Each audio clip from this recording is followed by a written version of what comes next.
It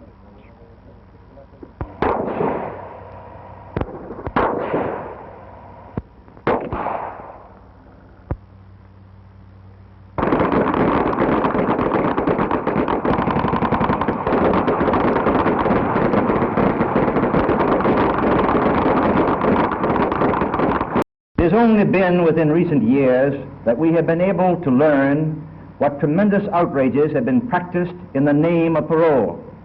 what wholesale opening of cell doors has transpired, what abortions of justice have been carried out by these high priests of sentimentality,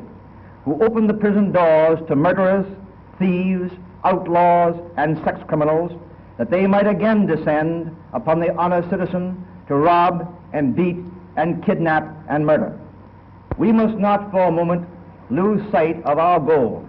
to teach the criminal that regardless of his subterfuges, his squirming, his twisting and slimy wriggling, he cannot escape the one inexorable rule of law enforcement: you can't get away with it.